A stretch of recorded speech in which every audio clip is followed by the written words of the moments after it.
Hello everyone, this is Guru Matthew John with an update on the 3i Atlas Comet, or what really is it? So I'm sure most of you have heard by now about the supposed comet named 3i/Atlas that has entered into our solar system, and it actually hit what is called its perihelion, which is the time when it essentially goes around the back of the sun and changes direction on actually the Guru's solar return, October 29th.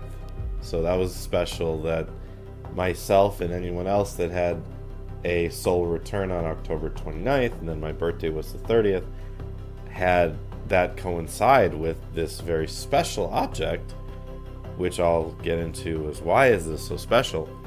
But if you're an October 29th or October 30th birthday, please share in the comments section below.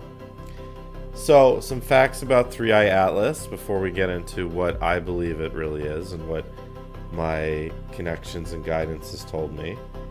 It is an interstellar object originating, meaning from outside of our solar system.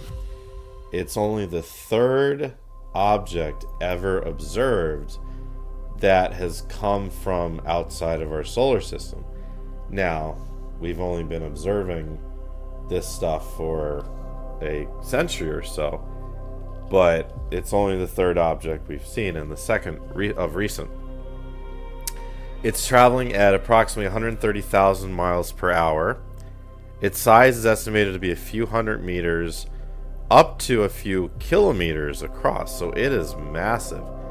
Imagine if it's in fact like a kilometer across. I mean, think about, walking 0.6 miles or a kilometer down the busy street that you live by. It's unfathomably massive of an object, right? At least for something that's flying at that speed through space. It never comes near Earth. Once it hit perihelion, it now will be heading out of our solar system. Now, what makes it unique is that it is releasing water at a rate that is unusual. Its dust tail is unusual for a comet, with much larger particles than would be expected. And its chemical composition is very different than anything that has been observed before. And several prominent scientists, including Avi Loeb, have come out with the hypothesis that this is in fact a spaceship. Now, when it changed directions at its perihelion, there were traits observed that pointed to it maybe not necessarily being a comet, because there were signs that it perhaps had a propulsion system that when it changed directions, it moved faster in the new direction than it would based on gravitational pull alone, which could suggest that it has engines, right? Or some sort of propellant system. So the consensus still is that it's a comet, albeit a comet that is producing some uncommon traits for a comet. It did produce a radio signal, which is common for a comet, but there are some alternative voices, including Avi Loeb, the scientist, that are suggesting that it most likely is a spaceship. Now, let's move away from the scientific side and dig into, what I know. What does the Guru say about this? Based on my understanding, this is in fact a spaceship. It is in fact a mothership, if you will. The size of it is massive, and it is a ship that has come from our big sister galaxy, the Andromeda Galaxy. Now, why would a ship come from the Andromeda Galaxy?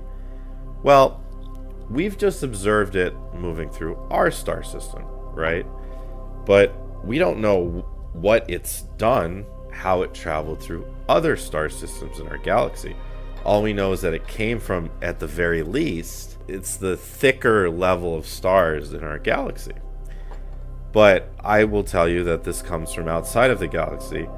This comes from the Andromeda Galaxy. The Andromeda Galaxy is a step up vibrationally from the Milky Way. And our scientists know that the Andromeda Galaxy and the Milky Way are on this extremely slow collision course that will take billions of years, but eventually the Milky Way and the Andromeda Galaxy will merge into one super galaxy. And that super galaxy will be a step up vibrationally from where the Milky Way is at now. So, a lot of you have heard of the concept of starseeds. You've probably heard a lot on this very channel about starseeds. You've probably heard a lot from me about starseeds. And as I've brought to the table, I can tell you that the vast majority of starseeds on planet Earth are, if you trace their existence all the way back, you would be able to trace it back to the Andromeda Galaxy, because it's the big sister galaxy. So beings desire, once they've reached a certain high level of existence, whether it be in the 6th, 7th, 8th densities, etc., the desire is to be of service, and the desire is to assist the lower densities in their ascension processes. Because every reality and everything is always going through a process of ascension. The question is, is what level to what level and at what rate. So the Andromeda Galaxy has always been the helper galaxy for the entire Milky Way. And they're very interested in what's going on in the Milky Way. There's beings that make it their entire lives, in whatever form they take, to study and travel to the Milky Way galaxy, or to incarnate in the Milky Way galaxy as a starseed. So my understanding is that this ship has been traveling for a very long time, and it's a reconnaissance ship. It's studying, it's observing, and it has traveled through tens of thousands, is my understanding, of different star systems in the Milky Way. And every one of these star systems has one planet designated for ascension. Even one particular star system where, as an experiment, there's 2 planets currently designated for ascension. And my understanding is every star system has 4 planets that have life on them, or have had life on them at one point. So this mothership is observing. It's observing all the star systems where ascension is happening. So this is a wonderful sign. It's so exciting. It's like when we had the astrological Christmas star, or the Star of Bethlehem. This is as exciting as that. Again, what a blessing that the perihelion was on my solar return, and maybe some of yours.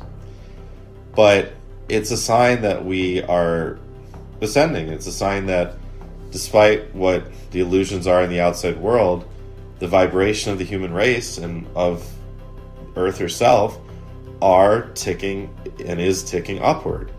And we've gotten to a point now where public discourse debating the presence of extraterrestrials is now commonplace. Whereas those of you that are my age or older, think back even 15 years ago. Even 15 years ago, you and I were the weird ones, weren't we? To believe in aliens. And now, if you don't believe in aliens, it's almost weird. It's dramatically shifted. The fact that now there's scientists openly pointing to this novel object and saying that, look, this is a spaceship. This is a wonderful sign that, in fact, we are on the right path as a planet. That, in fact, we are ascending. And we can expect more strange objects like this in the future. Now, my understanding is this ship, which is very intelligent beings with technology we couldn't even dream of, it'll either appear to be as a comet or appear to be as a ship, depending on the frequency that the planet it's observing is at. So for us, we're not ready for it to be a ship, but it looks potentially like a little bit more than a comet. So it creates this discourse. The whole objective of it, as far as assistance in our ascension, and the way it works is we can only receive assistance from our star family, the Sirians, the Pleiadians, the Arcturians, the Lyrans, the Andromedans, etc., at the same frequency that we're putting out as a collective. And that can be frustrating because you and I are like, well, we're ready. We're ready to have free abundance for everyone and join the galactic community, but the rest of our planet isn't quite ready for that. So it's the average. It's essentially the aggregate. But we've reached that point where we're now drawing in more mysteries in the sky to create public discourse, to create more anticipation and questioning around the idea of aliens coming to meet us, for true first contact, if you will. So it's a wonderful sign. It's very benevolent, and they're observing kind of in person, which is different than remote observing, which is different than observing through incarnation, through being a starseed, right? So it's very exciting. Let me know your thoughts below, please, in the comments section. What do you think 3i Atlas is? Do you think it's a ship? Do you think it's a comet? Do you agree with me that it came from the Andromeda Galaxy, or do you believe it came from somewhere else? Or do you think it's doing something else, or do you think it's not benevolent? What are your thoughts? I would love to hear. And I know it's been a while since a lot of you have heard my voice. I know a lot of you have been wondering where I've been. I have been through a period of great transition and growth and healing. And I'm stepping out more and more lately back into this new age space and letting my wisdom be shared. And of course, I am now known as Guru Matthew John. And I'm excited to get back into posting more on this channel this winter. Now, I have some exciting announcements. The classes are resuming. I know a lot of you are excited about that. Ascending is one, which is my monthly group mentorship program, is resuming on Sunday, December 21st. That's on the winter solstice. It'll be 4:15 p.m. New York time, 1:15 p.m. Pacific time, and this will be a very special grand reopening of the Ascending is One program and portal. And it will be our winter solstice group activation, which will create a powerful energetic portal through a shamanic ceremony, including drums and rattles and all sorts of cool stuff, and a magical ritual that I'm going to create, and I'll invite you guys to join in on your end. We'll be doing this on Zoom, and it will create a powerful energetic portal to create abundance and success and whatever we want to create in our own lives for the coming year. The winter solstice is a time of rebirth and renewal. Being the darkest day of the year, it is the reintroduction of the sun, so to speak, when every day from the winter solstice on into the summer solstice, the days get longer and longer. So the winter solstice is a welcoming back of the sun. That'll be a 3-hour live class via video on Zoom. There'll also be recordings available to download. And as always, I'll end the session with a very powerful EFT tapping session. If you would like to join, it's a new format. It's much more affordable than before. It's just $33 per month if you enroll on a monthly basis for Ascending is One. And it's just $44 if you sign up for an individual class. So email me, youaredivinehuman@gmail.com if you'd like to sign up for December, or if you'd like to join the monthly option to save yourself $11 per month. The 2026 Comprehensive Tarot Reading course, which was postponed from the previous year, is beginning January 10th. It is a new and improved version, 15 live and recorded classes. So over 45 hours of instruction will teach you every corner, everything you need to know about the tarot. I'm a master tarot reader and a master tarot teacher, and I'm very excited to get back to teaching the tarot. So that begins on January 10th, and that'll be 15 classes taking you all the way into early summer. And that does include a certification, of course, when you complete it. Upcoming retreats. The Sedona retreat is right now planned for April 8th through 12th. Hawaii is June 5th through 9th, and Peru is October 10th through 19th. If you'd like any information on those retreats, I do have early bird specials for all of those. Please email me, youaredivinehuman@gmail.com. Now, most importantly, I recently had an entire chapter called Hotel Bedouin, published in the first edition of Awakened Hearts, Stories of Embracing Light, Love, and Limitless Possibilities. And my chapter is published alongside Marcy Shimoff, who's the author of Chicken Soup for the Woman's Soul, which is a big, big book.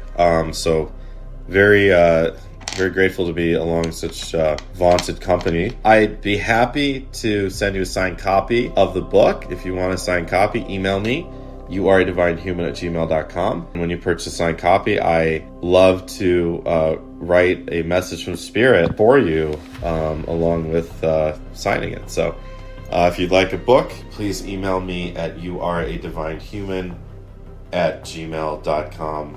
I am offering private sessions again, so if you want one, go to my website, youaredivinehuman.org.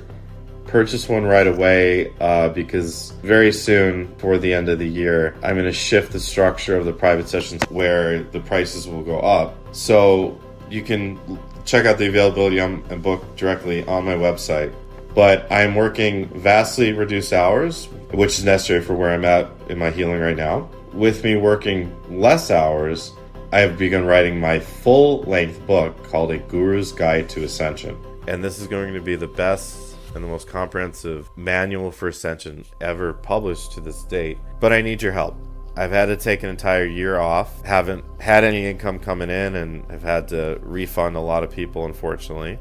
But it is what it is. And with me putting more time into writing this book now than private sessions and still building up my stamina for the one-on-ones as I continue my own healing process, I'd be so appreciative of your help on the 3D side. I've created a GoFundMe for those that want to contribute to the creation of this book that is going to change the world. I'm going down the path of writing it first without a publisher, and then once the manuscript is written, I will be shopping it with different publishers to see who fits the best. So in the meantime, if my astrology podcast, if my videos, if my voice has touched you in any way, shape, or form, and you feel called to give back and to help me out at a time when I am asking for it, I would ask you to take a look at the GoFundMe. It's in the pinned comment below. And if you feel called to donate $1, if you feel called to donate $10,000, whatever suits you, whatever makes your heart feel open and contributing, if you would like to, please go ahead and donate to the book fund. I very much appreciate it, and I'd be happy to thank the biggest donors in my book if you would like a thank you as well. Any other questions, or if you just want to say hi, email me, youaredivinehuman@gmail.com, and also please comment below. And just for clarification, since a lot of you, this might be the first time you're hearing me as Guru Matthew John, you can call me whatever you want to call me. You can call me Guru, you can call me Matthew, you can call me Matthew John, you can call me Hey Guy. This is a calling that stems from a past life, and several past lives really, that had to come out and be seen in all its glory in this lifetime. And the exciting part is I'm just at the beginning stages of that. So call me whatever you'd like. I'm still the same guy, but I'm also not the same guy. I've been through very significant shifts and upgrades over the past year, and perhaps you can feel that in the frequency of my voice. Thank you, everyone, for listening, and I will be with you again soon. In the meantime, again, please reach out to me via email if you'd like. And for those of you who would like to contribute to the Higher Self channel, send me your video or send me an idea for your video, and if it's a good fit, I'll consider putting it up on this channel. Until next time, please remember to be kind to yourself, to be kind to others, to be kind to animals, and to be kind to the earth. With love, this is Guru Matthew John.